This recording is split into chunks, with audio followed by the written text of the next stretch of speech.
When Black Ops 4 was released, there was one gun in Zombies that everyone used. It was available on the wall and it was cheap. If you leveled your character high enough, you could spawn with it. Dragon's Breath for the Operator mod, and the overall damage was just insane. And that gun is of course the MOG-12 shotgun. For about 3 to 4 weeks after the initial launch of Black Ops 4, the MOG-12 was the best gun to use in Zombies. It ran rampant, killing anything and everything in its path. It was capable of one-shotting bosses like the Stoker from Voyage. It was a complete menace. However, it did not last. As I just stated, 3 or 4 weeks after launch, maybe a bit sooner, maybe a bit later, the MOG-12 was nerfed. Those one-shot Stoker kills were gone, the range and damage output nullified. The gun had been put to rest. And that is where I then come in.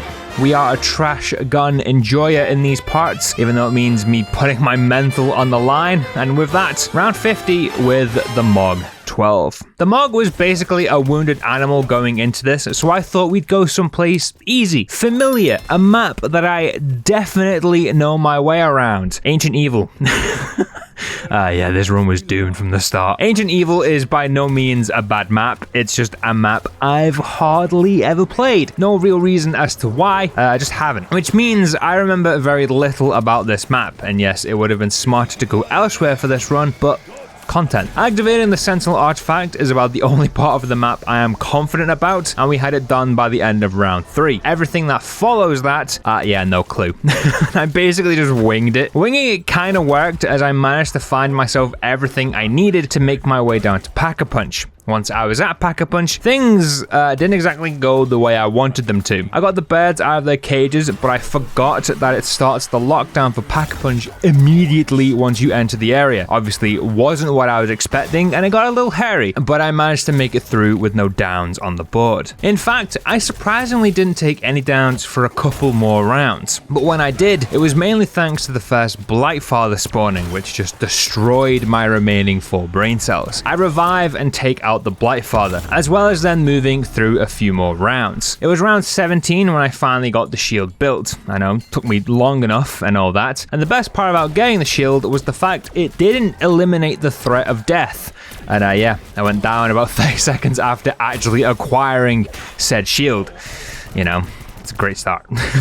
Things didn't last much longer after this either. I made it into the next round, and whilst I was taking out zombies, I get bombarded from behind and it's game over. Round 18 for a starter definitely isn't the best, so I thought a change of scenery would be for the best. The second run of this hellscape is in Blood of the Dead. You may sit there and think, why Blood, Satch? You know, what are you doing? And truthfully, I like this map. Yeah, I think this map is great, especially when it comes to these types of challenges. The Easter egg and anything else like that can get stuffed, but for what I'm doing, it's alright. We have the MOG right off spawn, and for the first 2 rounds, I didn't leave spawn. I just let the MOG do what the MOG does best, and blast zombies. Round 3, I'm out the door and we get power turned on. Next up, the catwalk. For once, going across this death trap didn't actually seem that daunting. The shotgun was putting down zombies with ease, and within no time, I was in the prison. The goal now was simple.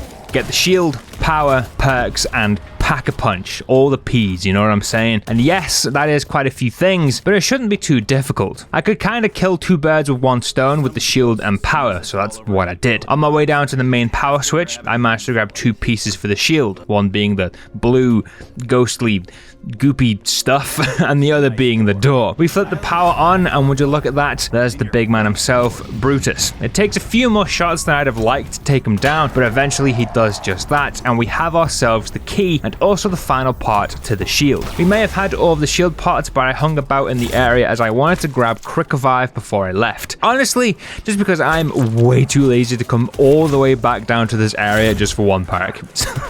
So, you know, why not just stick around and buy it when I can? We grabbed the perk at the beginning of round 6 and off I went. From here, I picked up Winter's Well, and shortly afterwards, I went and built the shield. And this is where I make a pretty big mistake. You see, for some reason, I always build the shield in the prison, which is like 17 miles away from where I train, which means every time my shield breaks or is low on health, I've got to run all the way into the prison just to fix my shield. What makes this worse is that there is literally a build station right where I train, which would not only save me time, but also also a few revives, you know? And you may think, oh well, it's not that big a deal. It is when it's round 30, you know, so just keep that in mind. With the shield built and an extra perk equipped, I turned my attention to Pack-a-Punch. I won't lie, we were leaving this a little late, and the cheeks were starting to get, you know, a little clenched. It's round 11 when I finally make it to the roof. I run over to the Pack-a-Punch and shoot my load, only to find out I hadn't saved up enough ghostly souls, which meant I not only had to go another round at least until I could Pack-a-Punch, I also had to suck up more souls, which just means more time wasted. On paper, super simple, right? Yeah, not so simple when Brutus decided to spawn, sending my brain into ape mode. What made it even worse was he didn't just decide to spawn as I'm collecting my souls, he decided to spawn 4 seconds after I stopped using my special weapon. You know, talk about timing, am I right? With the big man here, I headed back into the prison where I was able to take him down. With that little bit of madness over, I scooped up my remaining brain cells and got my souls and activated Pack-a-Punch. Of course, just as I activate the Pack-a-Punch and start upgrading my gun, another Brutus decided to spawn, and as you can imagine, the panic set in immediately. Thankfully, I got my gun back just in time and I was able to take him out. But you know, thanks for the heart attack, game. Really appreciate that one. Over the next round or so, I got the MOG fully upgraded and headed back to the spawn side of the map. This was where the MOG could finally shine. We had it fully juiced as well as all of our perks, and shine it did. There was no denying that during the low rounds, the MOG is still good. Yes, the nerf made it pretty not great at dealing with boss zombies, but against regular enemies, it is cruising through them, and for the rest of the teen rounds, I was experiencing this firsthand. I won't lie, I was worried going into this that it would fall off pretty quickly, but I will happily admit, I was wrong. All the way up to the 20s, the MOG was just a bully, and I was feeling very confident. That confidence continued to grow into the 20s. The MOG didn't show any signs of slowing down just yet. I mean, yes, it was kind of sucky when it came to dealing with Brutus, especially when there was multiple, but that may also just come down to me playing like a scared 4-year-old whenever he shows up. The main issue that I was facing, which I brought up earlier, was the shield. Black Ops 4 Zombies gets a bit mad when you start racking up the rounds, and the shield takes one hell of a beating, which means I've got to make that run into the prison almost once a round. But because I am in fact an idiot, that run into the prison typically comes at the beginning of the round rather than at the end, because I forget. And things do get a little bit mad, just like they did on round 27, but I'm a Chad, so of course I lived. As I closed on round 30, my problems with the shield weren't the only thing I was starting to struggle with. The MOG was also on its decline, which just isn't great, especially at this round. It only got worse from here on out too. Once I actually crossed into the 30s, this thing was already on death's door. It was almost like flipping a switch. One moment the gun was alright, the next it was dead in the water. But I didn't give up on it. Round 50 might have been a long shot, but there was still hope of at least around 35, which I considered to be the minimum acceptable round, you know? Round 30 wasn't just the final nail in the coffin for the MOG, it was the first for my own. My shield broke right at the end of round 29, and I missed the window to get into the prison before chaos broke out, meaning I had to survive the round shieldless. I did not in fact survive the round shieldless.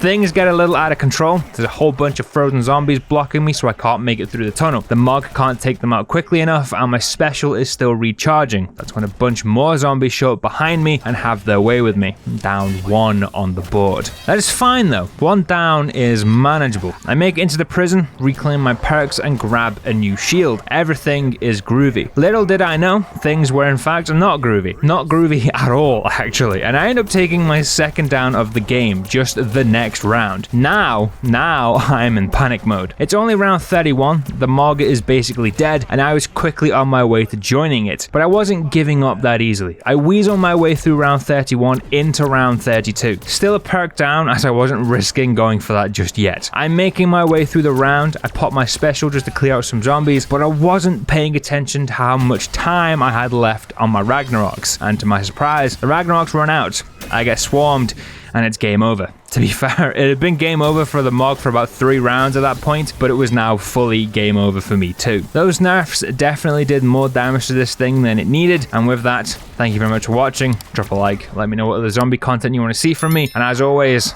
I'll see you in the next one.